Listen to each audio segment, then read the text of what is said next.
नमस्कार, आपके साथ मैं हूं विद्यानाथ झा और अभी मैं आपको बताने जा रहा हूं कि कोरोना को लेकर क्या एहतियाती कदम उठाए जा रहे हैं देश में और 3 बड़ी बातें आज क्या होने जा रही हैं जिस पर आज आपको पूरी जानकारी होनी चाहिए। सबसे बड़ी बात यह कि क्या देश में या फिर अलग अलग राज्यों में कर्फ्यू के बाद अब लॉकडाउन लगने जा रहा है। दूसरी बड़ी बात यह कि एग्जाम्स जो होने वाले हैं उनको लेकर क्या होने जा रहा है और तीसरी बड़ी बात यह कि वैक्सीन जो देश में लोग चाहते हैं लगवाना, उन वैक्सीन को लेकर अभी क्या होने जा रहा है। सबसे पहले मैं आपको बता देता हूं लॉकडाउन को लेकर, क्योंकि देखिए कोरोना लगातार अपने पैर फैला रहा है।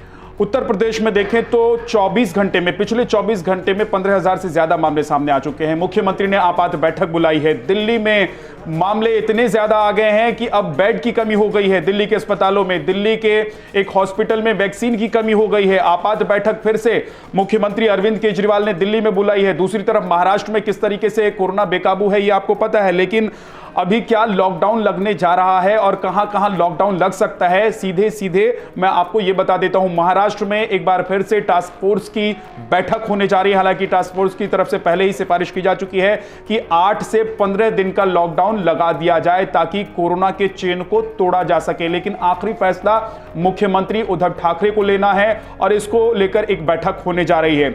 दिल्ली में क्या लॉकडाउन लगेगा? दिल्ली में अब कोरोना एक बार फिर से बेकाबू होता जा रहा है। अगर देखें मुंबई के बाद दिल्ली में सबसे ज्यादा मामले सामने आए। अगर बड़े शहरों की बात कर ले तो दिल्ली में सबसे ज्यादा मामले सामने आ रहे हैं।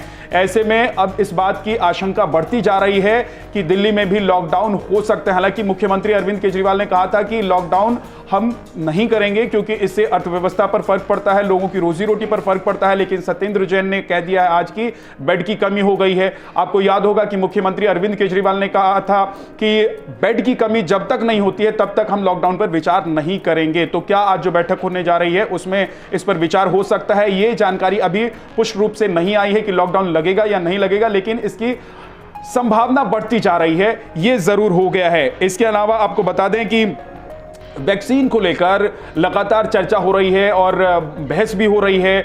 हमने देखा कि सोशल मीडिया पर भी इसको लेकर खूब चर्चा हुई कि जो वैक्सीन्स हैं क्या उनको बाहर भेजना सही है। तो आपको बता दें कि रेडमीसिन जो वैक्सीन है उसको लेकर सरकार की तरफ से एक बड़ा फैसला लिया गया है और सरकार ने ये तय किया है कि रेमडेसिविर जो इंजेक्शन है जिसको लगाने के लिए लोग कतार में खड़े हो गए हैं उसको अब एक्सपोर्ट नहीं किया जाएगा, यानी कि उसको बाहर दूसरे देशों में नहीं भेजा जाएगा। और इससे क्या फायदा होगा? जो लोग हैं वो ये इंजेक्शन लगा पाएंगे। हालांकि इस इंजेक्शन की अगर बात कर लें तो हर महीने 38.80 लाख यूनिट की उत्पादक क्षमता हमारे देश के पास है।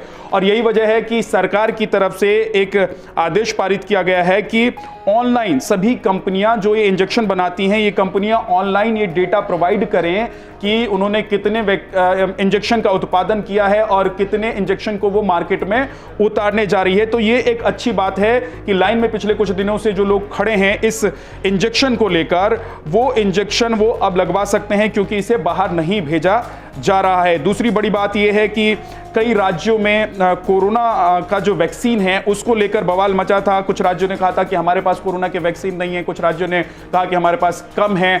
तो अब सरकार की तरफ से इस बात पर भी ध्यान दिया जा रहा है क्योंकि उत्सव मनाया जा रहा है, वैक्सीन उत्सव मनाया जा रहा है। इसी बाबत अब सरकार की तरफ से यह ध्यान दिया जा रहा है कि ज्यादा से ज्यादा वो सेंटर या कैंप्स लगाए जाएं और कोशिश अब तो यह भी हो रही है कि डोर टू डोर पहुंचकर अगर ये किया जा सकता है तो हो। हालांकि इसको लेकर सुप्रीम कोर्ट में सुनवाई होनी है। सुप्रीम कोर्ट की तरफ से अभी क्या कहा जाता है इस पर नजर होगी। एक PIL दाखिल की गई है और उसी पर सुप्रीम कोर्ट में सुनवाई होगी। लेकिन अगर यह कदम उठाया जाता है तो बहुत तेजी से वैक्सीनेशन का काम हो सकता है। यह दूसरी बड़ी बात है। तीसरी बड़ी बात यह है कि परीक्षाओं को लेकर अभी क्या चल रहा है। आप ये सोच रहे होंगे अगर आपके बच्चों की परीक्षाएं होने वाली हैं, आप अगर ये सोच रहे हैं कि अब कोरोना एक बार फिर से प्रहार कर रहा है तो फिर क्या ये परीक्षाएं होंगी या नहीं होंगी।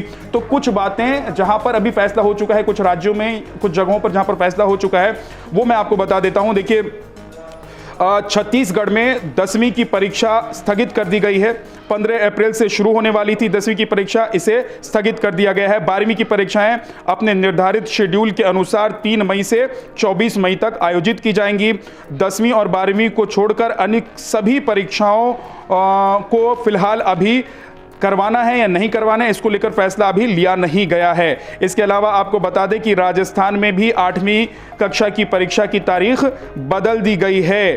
5 मई से शुरू होगी अब राजस्थान में 8वीं बोर्ड की परीक्षाएं। और साथ ही आपको बता दें कि परीक्षा का समय भी बदल दिया गया है। ये परीक्षा सुबह 8:30 बजे से लेकर 11 बजे तक होंगी। महाराष्ट्र में ऑफलाइन परीक्षाएं होंगी। महाराष्ट्र में 10वीं की बोर्ड की जो परीक्षा है वो 29 अप्रैल से होगी और 12वीं की 23 अप्रैल से शुरू होनी है, लेकिन ये अब ऑफलाइन परीक्षाएं होंगी। महाराष्ट्र हाई स्कूल की परीक्षाएं 20 मई और इंटरमीडिएट की परीक्षाएं जो हैं वो 21 मई को संपन्न होनी है। तो परीक्षाओं को लेकर एक और हरियाणा से खबर यह है कि हरियाणा में भी ऑफलाइन परीक्षा होगी। स्कूल शिक्षा बोर्ड की ओर से 10वीं की परीक्षा 22 अप्रैल से है और 12वीं की परीक्षा 20 अप्रैल से शुरू होनी है। ये परीक्षाएं अब ऑफलाइन मोड में आयोजित कराई जाएंगी। ये 3 बड़ी बातें आज की। और इसके अलावा हम आपको बता दें कि इन तमाम खबरों पर जो लगातार अपडेट्स आएंगे वो भी हम आप तक पहुंचाते रहेंगे। नमस्कार।